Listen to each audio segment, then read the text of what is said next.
I took a big kind of break when I was building Dumpster Fire and Walk-ins Welcome and the online stuff, but now I'm just feeling so restless. I just want that awkward bombing stage energy. Absolutely. And it's amazing that you've been able to build like such a wonderful YouTube channel. And I think there was a shift. Of course, people couldn't perform on stage as much. People weren't going to clubs. They were like, look, we're home, we're locked down. God, if you're in Europe, you're probably still totally locked down. It's so sad. But it's like people were given all of the time and all of the internet. So like myself included, I was like, okay, I guess I'm gonna like jack up this podcast and go multiple times a week. And people have been looking for content, and they've been looking for people who make sense, who resonate with common sense. And because all the messages we're getting from our legacy media and a lot of social media, it's enough to make you crazy. Like this kid the other day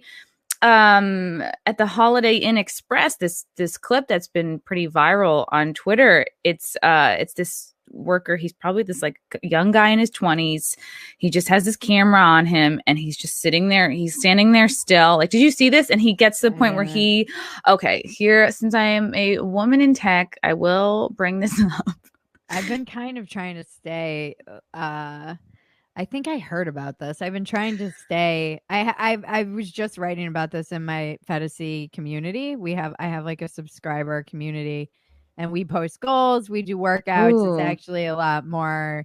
It's like how I stay sane. And one of the guardrails I need to put around myself is not being on Twitter.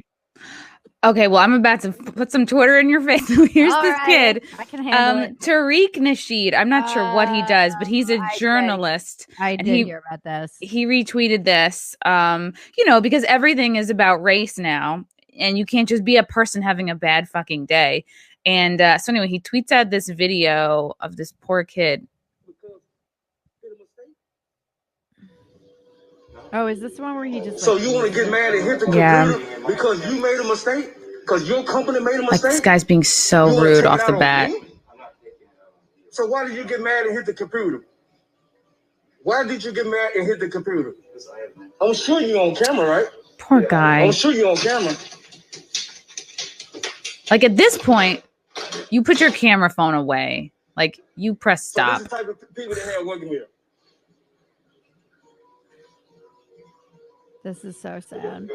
I can't even watch it. I'm gonna oh no. It's so sad to me. Wow.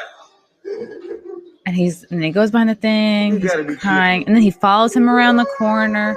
I just can't. I can't. All of the violence and the horrible shit we've seen on video in the past couple of years, all of it. Like from George Floyd to oh no, I made you upset. Oh my God, Bridget. No, I hate it's horrible. Yeah. People have lost their humanity. That's just sad. I mean, he's probably got like, he's probably on the spectrum, like that kind of behavior is clearly like, they probably gave him like a entry-level job so he could have something to do, and it's something not too stressful. I don't know his story, but it's like that. I don't understand. I hate all these videos. I hate the one about the woman getting shot, and so like we're seeing people get shot on video over and over again, and it's just I don't think it's good for any of us. And then we all fight about it, and it's like everybody takes a side, everyone like lines up, and I'm like, I think we can all agree that we don't want people to get stabbed. We don't want people are not doing well, like that I don't know, that just like is so sad to me. And then you videotape it, and now he's viral, and it's like it's all so upsetting. And all the while, like each of us are getting desensitized to exactly what you said, watching people get shot and die, and watching. Oh my God, though. I mean, I'm so sorry if I had like known you were gonna. I figured I try so hard to not. I don't want to get desensitized to any of it. I actually don't want to. I think that it is not healthy that everyone passes this stuff around and laughs at it and mocks it, all of it. Like black, white, None of it is Latino. I good. don't think any of this stuff is helpful to us as humans to be, you just start putting everybody in these mental boxes, and it's just like the person taking that video is a human. I don't know what they were thinking or what their problem was, and the guy, he's obviously not.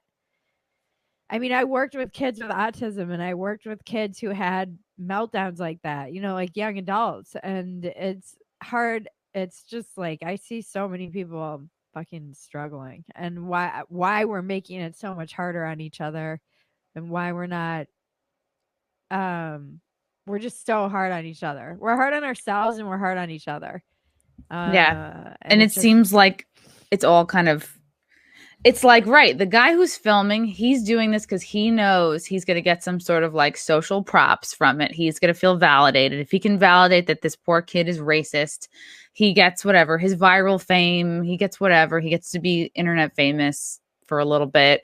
And this poor kid, and a buddy of mine, do you know Jeremy from The Quartering? no. He basically did like a GoFundMe for this kid just like last night. And it turns out, I don't know if he was bipolar, but he had some kind of like a mental illness thing, because they found him on Reddit because he was like, hey, that's me in the video. I was just having a really bad day. I have like XYZ, mental thing.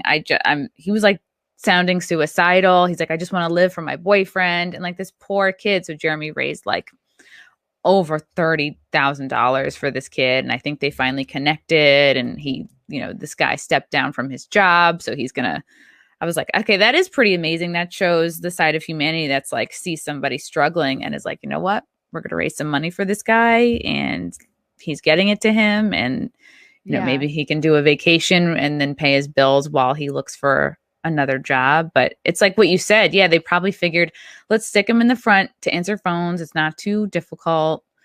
And then he just gets customer bullied. service in general is just nightmarish because people treat you like a human punching bag. Any front-facing public dealing job is just, I have so much compassion for anyone working with the public as someone who is a waitress for so long. But yeah, I think that it's like, we make fun of everything on Dumpster Fire because that's just how I cope. You have to, yeah. Yeah, but those kinds of videos are just, they're also, it's dehumanizing, but it's dehumanizing to all of us. It's dehumanizing to those of us who witness this. Those acts of it's like callousness, blatant callousness, the violence we're seeing all day long. I mean, we were seeing it on television, but now it's just viral videos and all kinds of.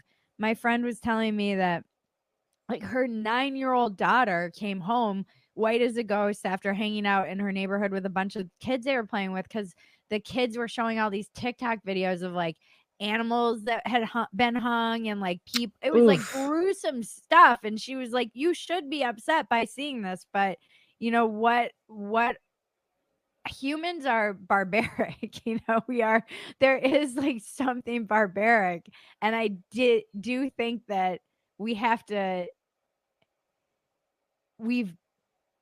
that is the kind of soothing effect of civilization, is that it allows us to rise above some of that tribalism and theoretically above some of that barbarism. Although I see, it's all like, we're still barbaric. It's just more like corporatized, state sanctioned barbarism, like putting people in jails and bombing other countries. Right. It's just humanity, man. It's a freaking trip. Like there's such a spectrum. And now with the internet, we're exposed to all of it almost at once, like, yeah. And it definitely doesn't seem like the goal of the media, right, or corporations is to like truly uplift. It's like, no, like they want to put blood in the water. That way the people who have a taste for vengeance or revenge, right, they'll jump at that. They'll be like, look at this white boy, let's get him. Like people just can't have bad days anymore. Everything is racist. And and the corporations like make making all their employees like take these tests. Like, no, you have to prove that you're a you know what I mean? Like the test will basically be like, yeah, you have to accept that you're racist or else you won't like pass this test and you don't get to keep your job. It's wild. It's like, and Rose McGowan just came out, I think it was like today or yesterday, saying like Democrats it's a cult. It's a cult on the right, though, too. I mean, it's funny to me that somebody would go on that network and say that it's a cult, because there's plenty of cultish mentalities on that side of the spectrum. And anyone who's been kind of dragged by MAGA knows that. You know, there was like no criticizing of it was like Trump is evil or Trump can't do any wrong. Those were the kind of two sides of the same coin. So to act like, and like QAnon is literally a cult. So for sure. To act like there isn't that, it's funny. It's funny to me. I think we're all susceptible to falling into extremes, cults or like group think. Yeah. And I understand why she would say that. And the stuff with the biggest problem I have with everything is racist, that, you know, like that's one of our segments even on is that on Dumpster Fire, is that it minimizes actual racism. When everything is racist, nothing becomes racist. People start tuning out. We start rolling our eyes. That is not a good response to have to racism, because racism is real. It has been something that is systemic in the past in our country. There are long-term consequences of those things. We do have issues that we want to solve and lift people up and help people who are in need. And when people start just rolling their eyes at constantly being told that, being shamed, essentially being told that they're racist, being told all of these things that might not be true because there's no objective proof that someone's behaving that way, you start having the opposite effect. I think it's and even worse than maybe having someone, I think apathy is even worse than having somebody getting mad about this. It's most people just going, and like tuning out. There's too much. We can't decide what's real, what's not. Everything is racist. Right. Like, right. And all that matters is one person's perception of it. There's no, like you said, there's no way to like verify actual intent, because it's like, well, I guess intent doesn't matter because people are going to call it what they want to call it. Right. It might be like that magical kind of implicit, you know, bias, or all of us have biases. You know, that's crazy to act like not everybody has some kind of bias is also racist.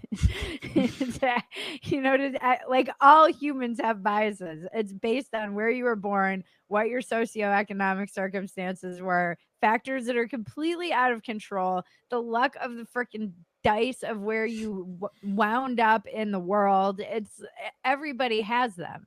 If you were born in Afghanistan, you would have biases about America and about the Western world based on some of the religion that you were taught. Like, this is just called being a human.